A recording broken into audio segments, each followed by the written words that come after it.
تو کوئی طریقہ بتاؤ. اس نے کہا ایک طریقہ ہے. بتاؤ. اس نے کہا مجھے سجدہ کرو. اس نے شیطان کو سجدہ کر دیا. اب شیطان کی بات سنیں, کہتے ہیں کہ دنیا تو میں نے تیری پہلے برباد کر دی تھی, آخرت میں نے آج تیری برباد کر دی. وہ بندے آئے انہوں نے اس کو ختم کر دیا. یہ ہے شیطان کہ پہلے انسان کو راستے بتاتا ہے, انسان کو راستے دکھاتا ہے کہ ایسے کرو ایسے ہو جائے گا. اور سورہ بنی اسرائیل میں اللہ نے بہت بڑا مکالمہ نقل کیا ہے اس شیطان کے ساتھ قیامت کے دن. جو لوگ شیطان کے نقش قدم پہ چلیں گے, اللہ کہتا ہے قیامت کے دن جب ان کے دوزخ کا فیصلہ ہو چکا ہوگا تو پھر شیطان ایک تقریر کرے گا اور سارے اس کے پیچھے چلنے والے اس کی باتیں اس کے سامنے بیٹھے ہوں گے پورے مجمع میں. اور شیطان کیا کہے گا؟ یہ اسی واقعے کی آیات قرآن میں سورہ بنی اسرائیل میں اللہ تعالیٰ نے بڑی تفصیل سے نقل کر دی کہ شیطان کہے گا کہ آج کے دن نہ میں تمہاری کوئی مدد کر سکتا ہوں نہ تم میری کوئی مدد کر سکتے ہو. اس لیے آج مجھے ملامت نہ کرو. فلا تلومونی تلوموا انفسکم.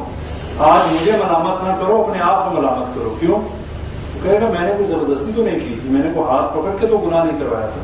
میں نے تمہارے دل میں ایک وسوسہ ڈالا, تم نے میری دعوت میں لبیک کہا, تو اس میں مجھے برا بھلا کیوں کہتے ہو؟ اپنے آپ کو برا بھلا کہو. اور کہے گا کہ آج کے دن نہ تم میری کوئی مدد کر سکتے ہو نہ میں تمہاری کوئی مدد کر سکتا ہوں. اور اللہ کہتا ہے کہ آج کے دن جو ہے ظالموں کے لیے بہت بڑا عذاب ہے.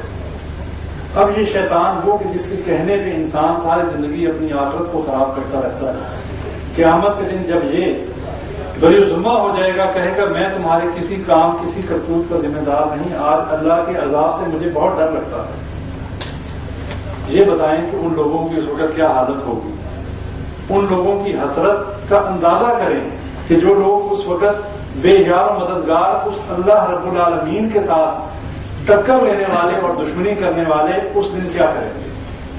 اللہ نے تو آج قرآن میں 1400 سال پہلے نقل کر دیا کہ قیامت کے دن جو لوگ شیطان کے پیچھے چلیں گے, شیطان نے کہہ دینا ہے کہ اللہ کے وعدے سچے تھے, میرے وعدے جھوٹے تھے. یہ اقرار کرے گا شیطان کہ میں نے بھی تم سے وعدے کیے, اللہ نے بھی وعدے کیے, اللہ کے وعدے سچے تھے, میرے وعدے جھوٹے تھے. بڑا آسان ہے کہہ دینا.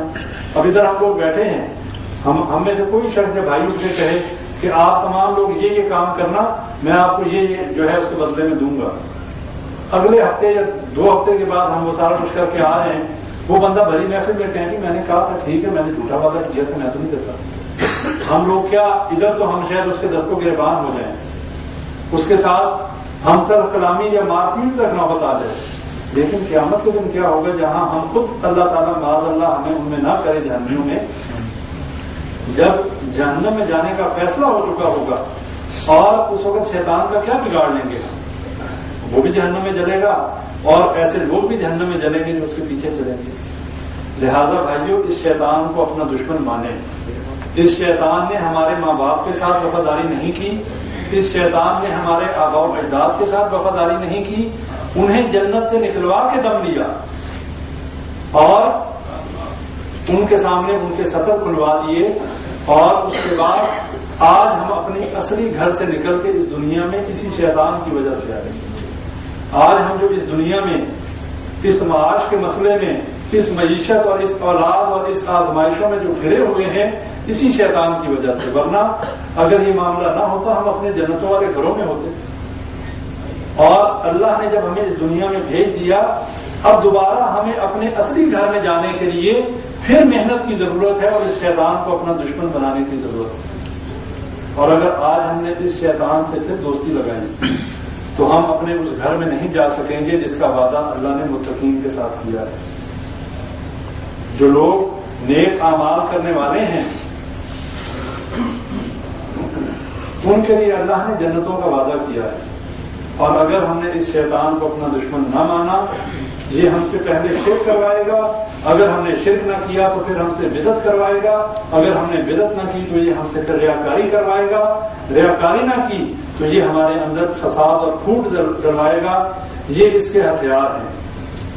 یہ شیطان اپنے تخت کو پانیوں پہ لگاتا ہے اور روز اس کے جو فوج ہے اس کو رپورٹ کرتی ہے, روز اس کو آ کے بتاتے ہیں اپنی کارکردگی بتاتے ہیں، آج میں نے فلاں کام کیا، آج میں نے ایک بھائی کو دوسرے بھائی کے دستوں گربان کروا دیا، اگر تو نے کچھ نہیں کیا.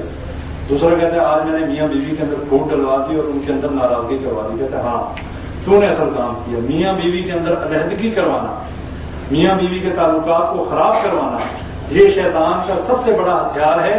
اس لیے کہ جب گھر کا نظام تباہ ہوتا ہے، جب گھر کے اندر ناچاکی ہوتی ہے، جب گھر کے اندر نا اتفاقی ہوتی ہے، وہاں شیطان گھس کے بیٹھ جاتا ہے.